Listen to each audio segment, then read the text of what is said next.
sellos. Después pasamos a otra serie de juicios que se llamaban las 7 trompetas.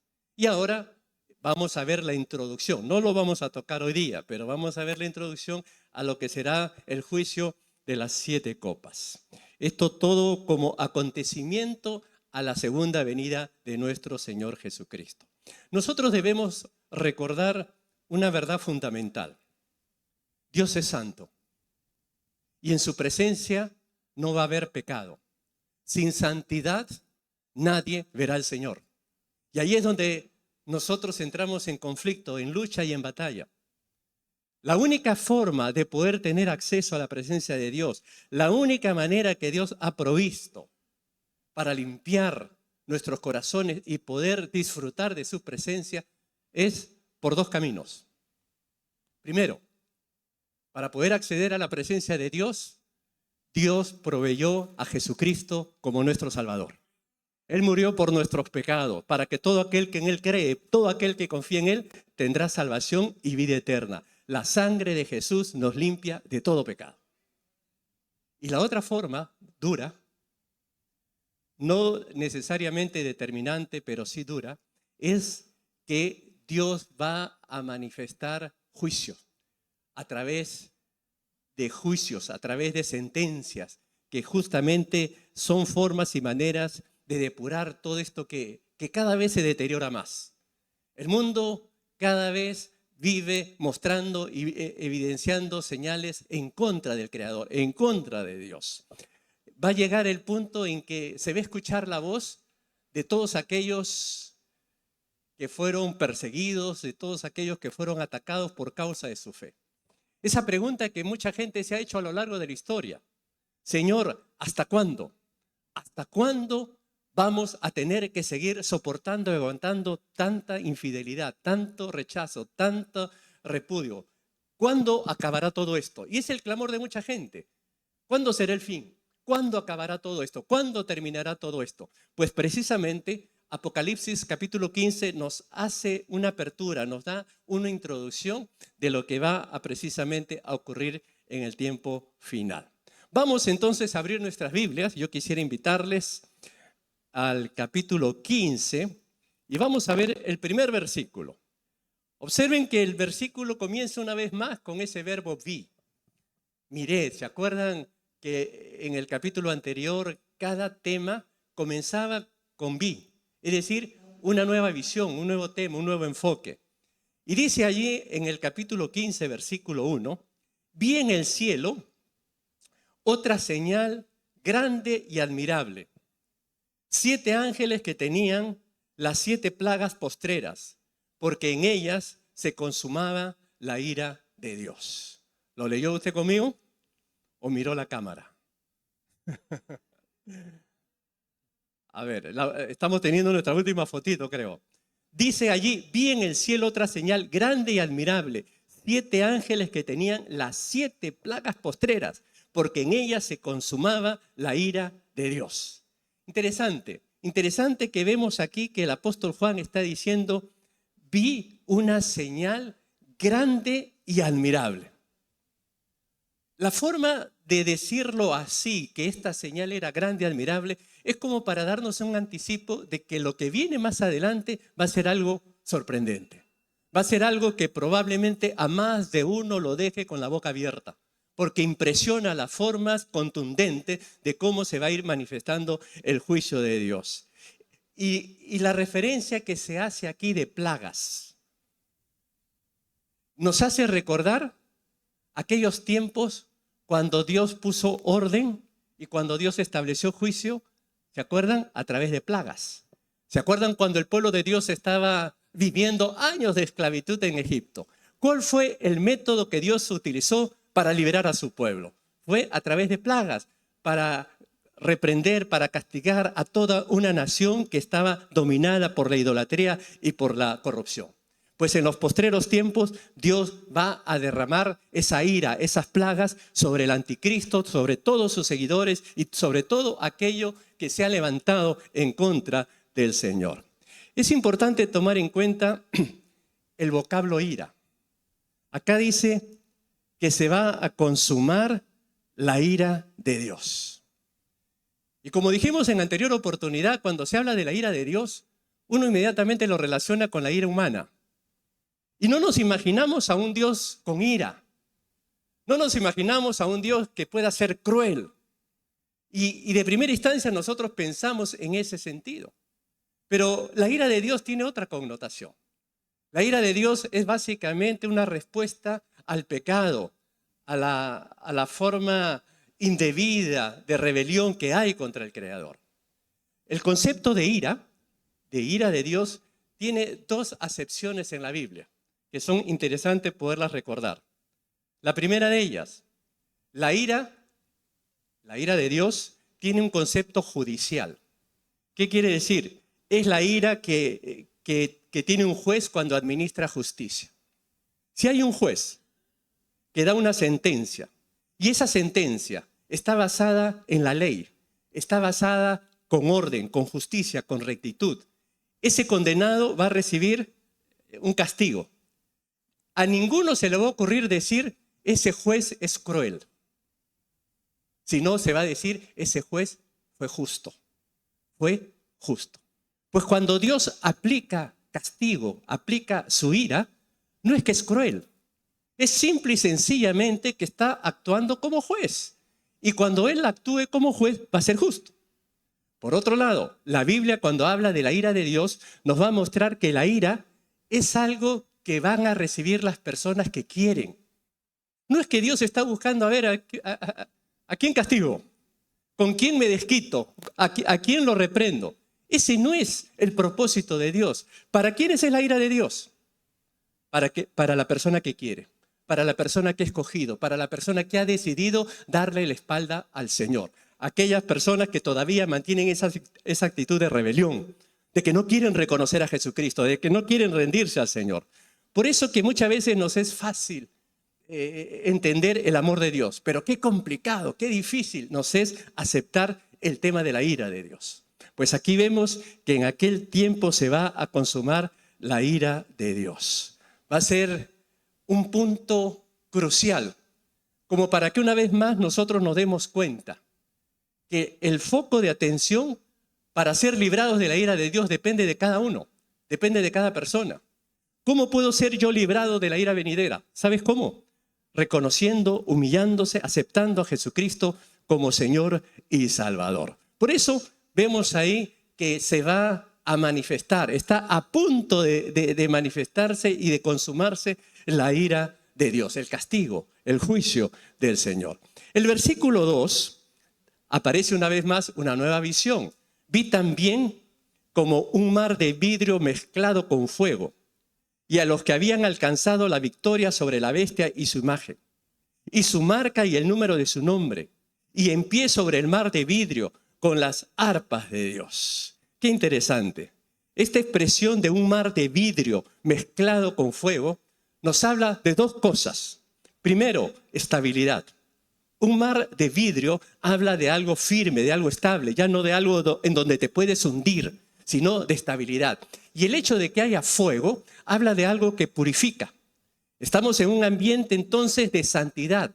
Esto es un reflejo de la santidad de Dios, es una figura de cómo Dios va a proceder de manera santa, va a simbolizar en un sentido el obrar puro, el obrar santo, el obrar purificador de nuestro Dios. Pero hay un detalle ahí muy llamativo. Los que han alcanzado la victoria están allí puestos de pie.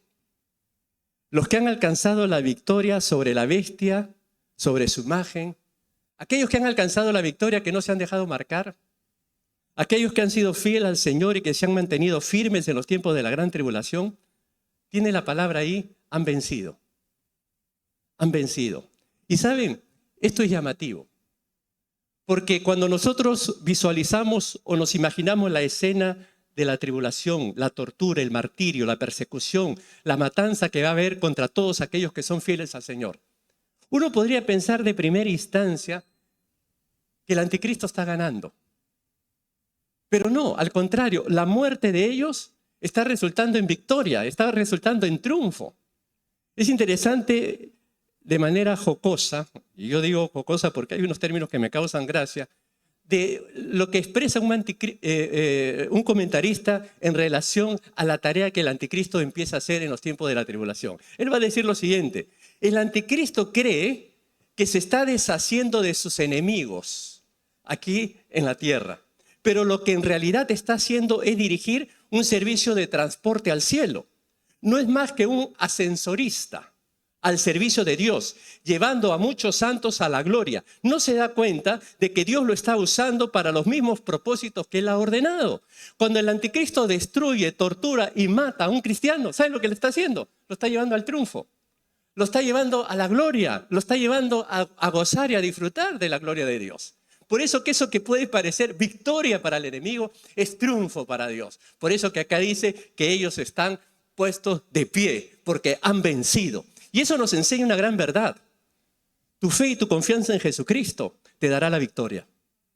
Tu fe y tu confianza en Jesucristo te ayudará realmente a afirmarte y a sentarte en ese mar de vidrio, gozando y disfrutando de la presencia del Dios bendito, del Dios eterno. Pero noten ustedes, a continuación hay un cántico. Dicen en los versículos 3 y 4, y cantan el cántico de Moisés, siervo de Dios, y el cántico del Cordero. Realmente hay dos cánticos, el de Moisés y el del Cordero. Y dicen, grandes y maravillosas son tus obras, Señor Dios Todopoderoso, justos y verdaderos son tus caminos, Rey de los santos. ¿Quién no te temerá, oh Señor, y glorificará tu nombre? Pues solo tú eres santo, por lo cual todas las naciones vendrán y te adorarán, porque los juicios se han manifestado. Cantan el cántico de Moisés y el cántico del Cordero. ¿Dónde está el cántico de Moisés? El cántico de Moisés en el Antiguo Testamento se encuentra en dos pasajes de la Biblia. Uno está en Deuteronomio capítulo 32 y otro está en Éxodo capítulo 15. El más cercano de lo que podría nosotros referirnos y que se refiere al cántico de Moisés es el que aparece en Éxodo capítulo 15. Es todo un poema.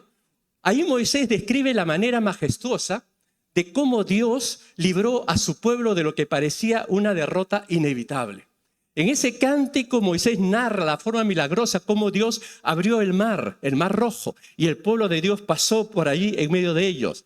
En ese cántico Moisés exalta la sorprendente victoria de Dios y termina diciendo, en ese cántico que aparece en Éxodo 15, termina diciendo que el pueblo de Dios va a habitar seguro en la tierra prometida. Y termina con esta frase: y el Señor reinará eternamente y para siempre. Ese es el cántico de Moisés que están cantando ahora los que han vencido y los que están gozando de la presencia de Dios. Pero también está el cántico del Cordero. ¿Cuál es el cántico del Cordero? Allí se celebra la victoria de nuestro Señor Jesucristo, la victoria de Jesús sobre las huestes del mal, la victoria de Jesús que tiene como fundamento su muerte que realizó en la cruz del Calvario. Y es apropiado que ambos cánticos se puedan realizar de manera simultánea. Uno fue hecho en los tiempos cuando Faraón perseguía a su pueblo y Dios lo quitó del camino y el pueblo de Dios pudo salir adelante. En los postreros tiempos, el cántico del Cordero va a mostrar la victoria sobre la bestia que procura destruir a los seguidores de Jesucristo. Sea lo que fuere, lo que nosotros podemos notar en este cántico es la soberanía de Dios. Podemos ver que los redimidos cantan. Y aquí permíteme hacer una breve mención. Los redimidos cantan. Los hijos de Dios alaban a Dios. Los hijos de Dios siempre tienen un cántico para el Señor. Y es bueno que nosotros podamos pensar y reflexionar cuál es nuestro cántico. ¿Tienes tú en algún momento en tu vida, en algún momento en tu diario vivir ese cántico para Dios? Hay una alegría, hay un gozo, hay algo que tú puedas tener en tu mente y en tu corazón que te lleva a cantarle a Dios.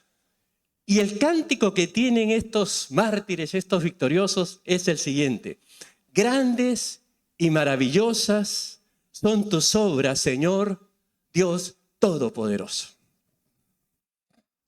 ¿Podemos nosotros decir lo mismo? Parece que no, ¿eh? ¿Podemos decir lo mismo? Grandes y maravillosas son tus obras. ¿Saben quién puede decir esto? Quien ha tenido un encuentro con Dios. Quien sabe que Dios no es una idea vaga, sino es una idea personal, una idea real. El Señor Dios Todopoderoso. Esta es una frase que se toma mucho de los salmos. Permíteme leerte alguno de ellos. Por ejemplo, en el Salmo 86 se dice: oh Señor, ninguno hay como tú entre los dioses, ni obras que igualen tus obras. Todas las naciones que hiciste vendrán y adorarán delante de ti, Señor, y glorificarán tu nombre, porque tú eres grande y hacedor de maravilla. Solo tú eres Dios. En el Salmo 92 dice: cuán grandes son tus obras, oh Jehová, muy profundos son tus pensamientos. Y en el Salmo 98 dice: cantad a Jehová cántico nuevo. ¿Sabes por qué? Porque Él ha hecho maravillas. Aquí vemos que los mártires reconocen la grandeza de Dios. Pero hay un detalle. En ningún momento hay palabras en donde ellos, por ejemplo, digan: Señor, qué fieles que fuimos. Señor, cuánto soportamos. Señor, cuánto sufrí.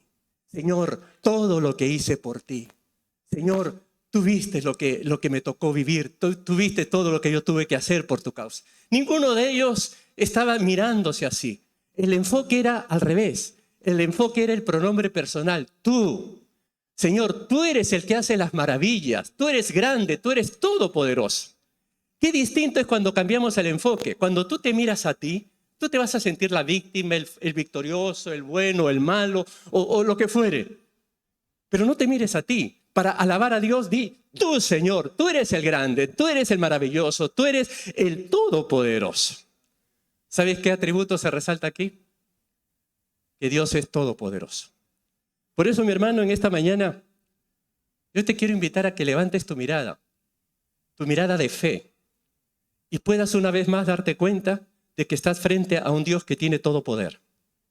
Un Dios que puede obrar en tu vida de manera maravillosa, que depende de tu fe y de tu confianza que tú puedas tenerla a Él. Por ejemplo, ¿estás pasando por alguna prueba? ¿Estás pasando por alguna dificultad? Dios tiene todo poder. Cree en Él y Él va a obrar en medio de tu dificultad. ¿Estás enfermo? Jesucristo tiene poder para sanar. ¿Estás preocupado? ¿Estás triste, preocupado? Dios tiene poder para mostrarte que Él tiene el control y Él puede llenarte de gozo. ¿Estás atravesando por una crisis familiar? Dios tiene poder para estabilizarte, para ponerte en tierra firme, porque Él es todopoderoso. ¿Ustedes se acuerdan cuando María, la madre de Jesús, quedó embarazada? Le visitó el ángel Gabriel y le anunció que iba a quedar embarazada. Y ella hace una pregunta correcta, lógica. Señor, ¿cómo voy a quedar embarazada si no conozco varón? Porque para tener un hijo, tiene que estar con un varón. Y ella dice: yo no conozco varón. Y el ángel le agrega: no solo eso, sino aquí tu parienta, tu prima Elizabeth. Ella también ha concebido un hijo en su vejez. Y está en el 6º mes, a la que llamaban la estéril. ¿Y sabes por qué? Porque para Dios no hay nada imposible. Esa es la razón. Dios es el Dios de los imposibles. Y por eso que vemos nosotros que en el cántico que tienen estos mártires, estos victoriosos, pueden realmente afirmar: Señor, grandes y maravillosas son tus obras, Dios todopoderoso. Así que, hermano, cuando tú levantes tu mirada en fe al Señor y ores, confía, recuerda, Dios tiene todo poder. Para Él no hay nada imposible. Y luego agregan: justos y verdaderos son tus caminos, Rey de los santos. Qué bonito poder reconocer que Dios es recto, que Dios es justo. Como dice el Salmo, los juicios de Jehová son todos justos. A veces nosotros pensamos que hay un conflicto entre justicia y amor de Dios. Pero ese Dios que nos ama, ese Dios que tiene el amor eterno, también es justo.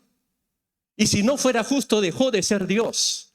Y es en ese sentido que Él está advirtiendo a la humanidad que vendrán tiempos finales Y por eso que hoy, que vivimos en el tiempo de la gracia, es el tiempo de la reconciliación. Es el tiempo de acercarnos a Dios. Es el tiempo de poner toda nuestra confianza en Él. Y luego hace una pregunta retórica. ¿Quién no te temerá, oh Señor, y glorificará tu nombre? ¿Quién? Pues nadie. No va a haber nadie. Todo el mundo va a reconocer a la larga que Él es Dios, que Él es merecedor de todo nuestro respeto, de todo nuestro temor. Y luego agrega, por lo cual todas las naciones vendrán a ti y te adorarán. Noten esa frase. Todas las naciones vendrán a ti y te adorarán. ¿Saben a qué me hace recordar?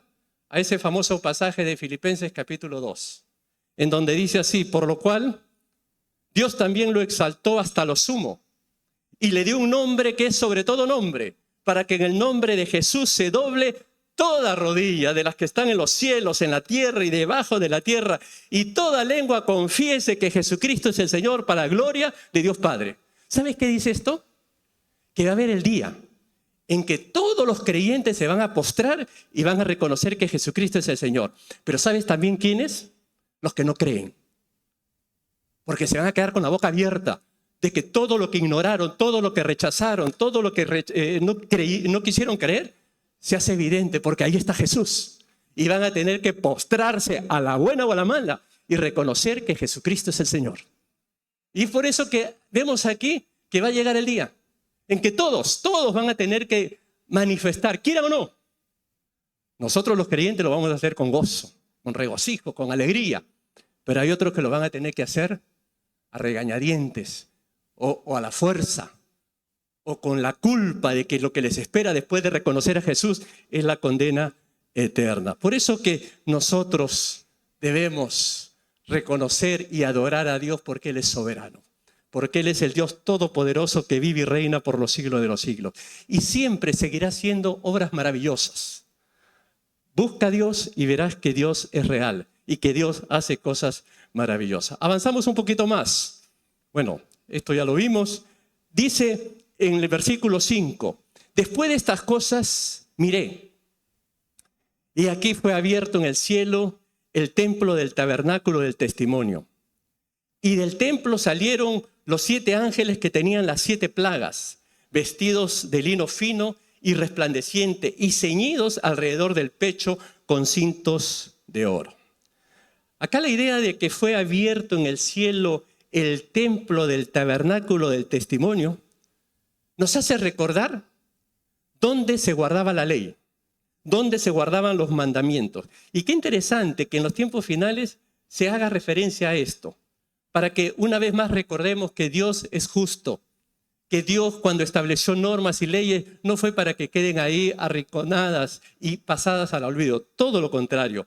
Esa frase, el tabernáculo del testimonio, se refiere a la presencia de las tablas de la ley, de los 10 mandamientos que fueron colocadas en el lugar santísimo, que era en ese entonces el tabernáculo. ¿El tabernáculo qué cosa es? Es el templo que ellos construyeron cuando eran peregrinos en el desierto. Para que ustedes se den cuenta la importancia del templo, la importancia del lugar para adorar a Dios, que aun cuando este pueblo estuvo en el peregrinaje en el desierto, Dios los guió para que levantaran allí este templo y para que edificaran allí un lugar donde adorar a Dios, dándonos y mostrándonos la gran lección. Qué importante es estar en el templo, qué importante es buscar a Dios. Aunque si bien es cierto, ahora en los tiempos modernos, en los tiempos de la fe, en los tiempos de la gracia, nosotros encontramos a Dios en todo lugar, en todas partes, porque Dios está en todo lugar. Lo interesante que vemos aquí, que estos ángeles tenían las 7 plagas y ellos salen del templo. Y salen con unas vestiduras especiales. Estas vestiduras tienen un significado interesante. Aquí podemos nosotros por lo menos encontrar 3 cosas. Primero, están con una vestimenta sacerdotal. Es el estilo de vestimenta que usaba el sumo sacerdote, el sacerdote, para entrar a la presencia de Dios. Toda una serie de rituales que se hacían antes. Ahora ya no. Ahora nosotros tenemos acceso a la presencia de Dios por medio de Jesucristo. Antes había que encargarle al sacerdote, al sumo sacerdote y todo lo demás. Pero eso ya pasó. Pero lo interesante es que estos ángeles estaban vestidos con estas vestiduras sacerdotales. En segundo lugar, vemos que esta vestimenta es semejante a la que usaban los príncipes y los reyes. Y en tercer lugar, vemos que esta vestimenta es una vestimenta celestial. ¿Por qué decimos celestial? Se parece mucho al ángel que estaba al lado de la tumba cuando Jesucristo resucitó. Es interesante que ahí dice que el aspecto de ese ángel era como un relámpago y su vestido blanco como la nieve. Es decir, toda esa brillantez, toda esa pureza nos hace ver del hecho de que Dios va a establecer justicia en todo un ambiente de pureza, en todo un ambiente de verdad, pero recordando que hay un testimonio que es su verdad, sus mandamientos y sus normas que Él dejó y que Él estableció. Los creyentes tenemos la firme confianza de que hemos sido perdonados, no por el cumplimiento de nuestra ley, de la ley, sino por la fe en Jesucristo. Nosotros somos perdonados por poner nuestra confianza en Jesús. Y vamos a la última sección que aparece ahí en el capítulo 15. Como les decía, este capítulo es breve y simple y sencillamente nos introduce a lo que vendrá posteriormente como la manifestación de los juicios finales. Dice allí, y uno de los 4 seres vivientes dio a los 7 ángeles 7 copas de oro llenas de la ira de Dios, que vive por los siglos de los siglos. Y el templo se llenó de humo por la gloria de Dios y por su poder. Y nadie podía entrar en el templo hasta que se hubiese cumplido las 7 plagas de los 7 ángeles. ¿Qué nos dice estos versículos? Simple y sencillamente que uno de los seres vivientes le dio a los ángeles las 7 copas de oro. Y noten esa frase, estas copas estaban llenas de la ira. Estaban para rebalsar. Lo que quiere decir que está a punto, ya viene. Y eso es lo que va a venir a continuación. Como para que nos demos cuenta, por la frase que aparece a continuación, que el Señor, dice allí, es aquel que vive por los siglos de los siglos. Además de hacer esa mención de que las copas están llenas de la ira, qué importante recordar que quien da esa disposición es aquel que vive por los siglos de los siglos. Para que recuerden que todo lo creado, aún el anticristo, es finito. Y el único que tiene eternidad, el único que tiene preexistencia es nuestro Dios, aquel que vive por los siglos de los siglos. Y por último dice allí una expresión muy simple, nadie podía entrar en el templo. Nadie. ¿Sabes por qué? Porque era el momento en que Dios estaba ejerciendo justicia. Ya no hay tiempo para la intercesión. Ya no hay tiempo para orar por nadie. ¿Por qué? Porque Dios está a punto de ejercer su justicia. ¿Qué lección práctica nos deja para nosotros este capítulo para hoy? Permítanme dejarles 5 enseñanzas, así muy breves. La primera de ellas, la victoria sobre la adversidad mediante la perseverancia y la fe. Nosotros podemos ser victoriosos y vamos a ser victoriosos. ¿Y cuál es la base? Nuestra fe en Jesucristo. Y así como vimos estos personajes que están parados en un mar de vidrio, sólidos, firmes, ante la presencia de Dios. ¿Por qué? Porque mantuvieron su confianza y perseveraron en Jesucristo. Hoy, el día de hoy, estamos nosotros acechados, estamos bajo presiones, estamos bajo problemas. Recuerda, querido hermano, la victoria es tuya, porque en Cristo somos más que vencedores. Lo que toca es confiar en Él, lo que toca es aferrarnos a Él. Segunda lección, la pureza y la santidad son importantes. No hay tiempo para relajarnos, no hay tiempo para ponernos flexibles, no hay tiempo para estar contentos con el mundo y después contentos con Dios. Creo que este pasaje nos recuerda que debemos mantenernos fieles y apartados de toda maldad. Pedirle al Señor su gracia y su misericordia. Señor, límpiame de todo pecado. Constantemente ser, diríamos, rendidos a la gracia y al amor de Dios para que Él nos limpie, para que Él nos perdone y nos libre de todo pecado. Otra lección que encontramos aquí, la adoración y la alabanza la vemos en medio de las pruebas y de las dificultades. Alaba a Dios, cántale al Señor. ¿Estás con pruebas? Cántale al Señor. ¿Estás en crisis? Adora a Dios. Hay gente que hace al revés, yo no sé por qué. Cuando están con problemas, se alejan del Señor, desaparecen de la iglesia, cuando debería ser al revés. Cuando uno está pasando por su crisis, pasando por sus problemas, pasando por su angustia, es el tiempo donde más necesitamos de Dios y de la ayuda y del consejo de los hermanos. Ese es el tiempo en que necesitamos unir fuerzas. Por eso, adora, alaba al Señor en medio de las dificultades. La otra lección que encontramos aquí, hermano, es la certeza de la justicia divina.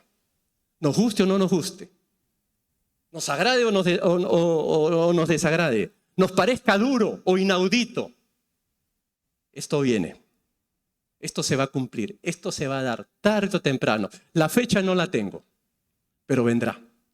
Y van a haber tiempos calamitosos. La esperanza que tiene el cristiano, la esperanza que tiene el Hijo de Dios es que nos vamos con Él, que seremos arrebatados por el Señor, previo a estos tiempos duros y complicados que el Apocalipsis nos habla, que se conoce como el tiempo de la gran tribulación. Y lo otro que nos enseña, y que lo hemos mencionado muy ligeramente al final, es que este capítulo nos prepara para lo que vendrá, que es el capítulo 16, que vienen a ser las manifestaciones del juicio final, que se conoce como las 7 copas, que se van a ir derramando y mostrando la forma y la manera que Dios va a ir poniendo orden, poniendo punto, como se dice, final.